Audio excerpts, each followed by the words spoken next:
Sir আমাকে মাফ করে দিন, আমার ভুল হয়ে গেছে। সকালবেলা সব দোকানপাট সাজানো হয়ে গেছে। ঠিক সেই সময় শহরের সবচেয়ে বড় ব্যাংক সমৃদ্ধ ব্যাংকের দরজার দিকে এক বৃদ্ধ ব্যক্তি ধীর পায়ে এগিয়ে যাচ্ছিলেন। তার নাম ছিল রামপ্রসাদজি। তিনি দরজার কাছে পৌঁছানো মাত্রই সেখানে দাঁড়িয়ে থাকা গার্ড তাকে ওপর থেকে নিচ পর্যন্ত খুঁটিয়ে দেখল। গার্ডের দৃষ্টিতে পরিষ্কার লেখা ছিল, তুমি এখানে কি করতে এসেছো? রামপ্রসাদজি সেদিকে বিশেষ পাত্তা না দিয়ে ধীরে ধীরে কাচের দরজা ঠেলে ভেতরে ঢুকে পড়লেন। ভেতরে ঢোকা মাত্রই ব্যাংকের কর্মচারী এবং গ্রাহকরা তার দিকে অদ্ভুত নজরে তাকাতে শুরু করলেন। সবাই তাকে এমনভাবে দেখছিল যেন কোনো ভুল জায়গায় কেউ চলে এসেছে। তিনি হাঁটতে হাঁটতে কাউন্টারের দিকে এগিয়ে গেলেন। একটি কাউন্টারে জিজ্ঞাসাবাদ লেখা ছিল, যেখানে রতিকা নামে ৩০ বছর বয়সী এক মহিলা বসেছিলেন। রতিকা নিজের কাজের চেয়ে ফোনে বেশি ব্যস্ত ছিলেন এবং তার মুখে ছিল এক অদ্ভুত অহংকার। রামপ্রসাদজি অত্যন্ত বিনম্রভাবে বললেন, মা, আমাকে ব্যাংক থেকে কিছু টাকা তুলতে হতো। রতিকা তাকে এক পলক দেখে নিলেন। একজন বৃদ্ধ মানুষ, সাধারণ ধুতি পাঞ্জাবি পরা এবং পায়ে জীর্ণ চটি। রতিকা মনে মনে ভাবলেন, হয়তো পেনশনের ২০০০ টাকা তুলতে এসেছেন। তিনি অত্যন্ত রুক্ষভাবে বললেন, তা তুলুন গে, আমি কি করব, যান ওই কাউন্টারে যান। বৃদ্ধ বললেন, মা, চেক দিয়ে টাকা তুলতে চাই।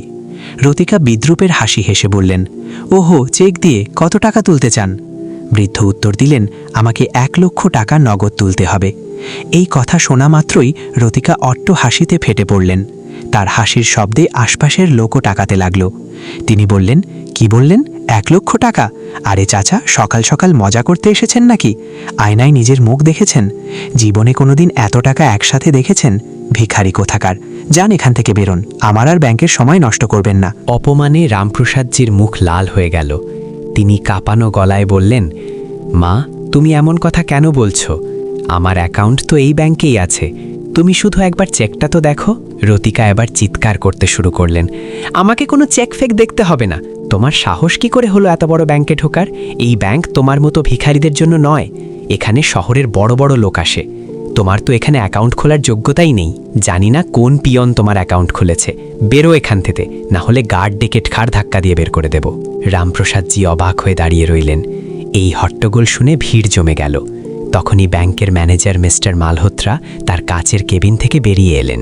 মালহোত্রা ছিলেন অত্যন্ত অহংকারী এবং চাটুকার স্বভাবের মানুষ। তিনি দূর থেকেই বিষয়টা বুঝে নিয়ে কড়া গলায় জিজ্ঞেস করলেন, এখানে কি হচ্ছে? রতিকা, কে এই ঝামেলা করছে? রতিকা আরও আশকারা পেয়ে বললেন, স্যার দেখুন, এই ভিখারিটা সকাল সকাল এসে বলছে ওর ১,০০,০০০ টাকা ক্যাশ চাই। আমি ওকে বাইরে যেতে বলছি, কিন্তু ও যাচ্ছে না। মিস্টার মালহোত্রার আগে রামপ্রসাদজির দিকে এগিয়ে গিয়ে বললেন, এই বুড়ো, কানে শুনতে পাচ্ছ না?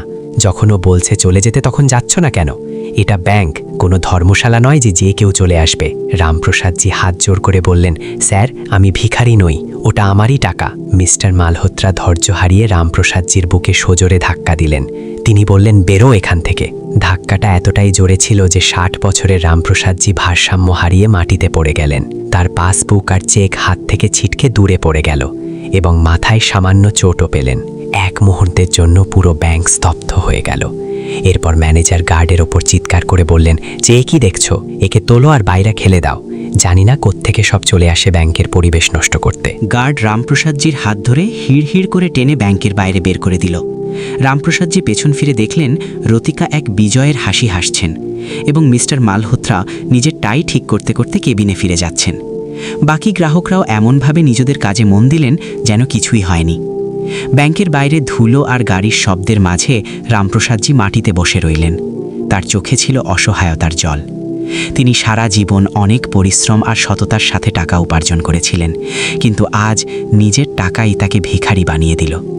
তিনি সেখান থেকে উঠে ধীরে ধীরে হেঁটে বাড়ির দিকে রওনা হলেন। বাড়িতে পৌঁছে দরজা বন্ধ করে তিনি বাচ্চাদের মতো ডুকরে কাঁদতে শুরু করলেন। অনেকক্ষণ কাঁদার পর মন কিছুটা হালকা হলো, কিন্তু অপমানের আগুন তখনও ভেতরে জ্বলছিল। তিনি ভাবলেন, তার ছেলে অর্জুনকে কি সব জানানো উচিত?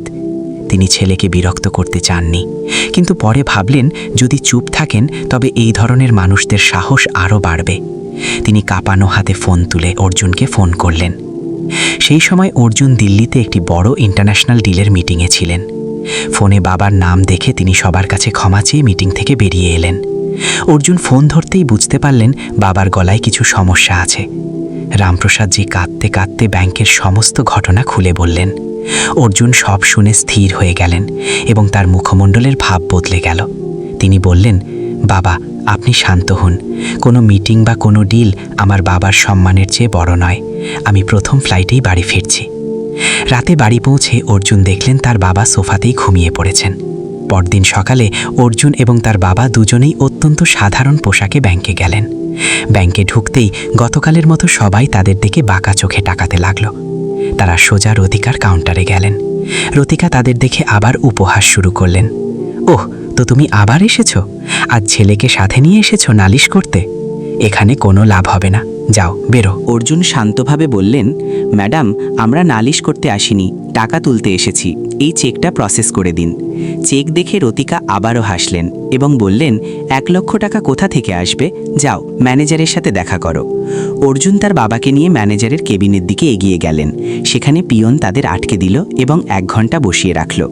1 ঘন্টা পর অর্জুন আর অপেক্ষা না করে সোজা ম্যানেজারের কেবিনে ঢুকে পড়লেন। মিস্টার মালহোত্রা রেগে গিয়ে চিৎকার শুরু করলেন, তমিজ নেই, অনুমতি ছাড়া ভেতরে এলে কিভাবে? অর্জুন শান্ত গলায় বললেন, আমি এই ট্রানজ্যাকশনটা পূরণ করতে চাই, এটা আমার বাবার চেক। মালহোত্রা চেকটা না দেখেই ছুঁড়ে ফেলে দিলেন এবং বললেন, ভিখারিটির অ্যাকাউন্টে টাকা থাকে না, পুলিশ ডাকার আগে এখান থেকে বেরো। তখনই অর্জুন তার ফোন বের করে একজনকে ফোন করলেন এবং ভেতরে আসতে বললেন। হঠাৎ স্যুটবুট পরা 5-6 জন লোক ভেতরে ঢুকলেন। অর্জুন এবার ম্যানেজারের চেয়ারে রাখা ফাইলে স্বাক্ষর করে বললেন, মিস্টার মালহোত্রা, আমার নাম অর্জুন, আর যাকে আপনি কাল ভিখারি বলে ধাক্কা দিয়েছিলেন তিনি আমার বাবা। আমি অর্জুন, এই সমৃদ্ধ ব্যাংকের মেজরিটি শেয়ার হোল্ডার এবং মালিক। এই কথা শুনে মালহোত্রার পায়ের তলা থেকে মাটি সরে গেল। তার কপালে ঘাম জমতে শুরু করলো। অর্জুন গতকালের সিসিটিভি ফুটেজ চালিয়ে দেখালেন, যেখানে মালহোত্রা এবং রতিকার অসভ্যতা পরিষ্কার দেখা যাচ্ছিল। অর্জুন ঘোষণা করলেন যে মালহোত্রা এবং রতিকাকে চাকরি থেকে বরখাস্ত করা হচ্ছে। মালহোত্রা রামপ্রসাদজির পায়ে পড়ে ক্ষমা চাইলেন, কিন্তু অর্জুন বললেন, ক্ষমা আপনি তখন চাইছেন যখন জানতে পেরেছেন আমি মালিক। আপনি এই চেয়ারের যোগ্য নন, কারণ ব্যাংক চলে মানুষের সেবায়, অপমানে নয়। অর্জুন পুরো স্টাফদের উদ্দেশ্যে বললেন, মানুষের দাম তার পোশাকে নয়, চরিত্রে হয়।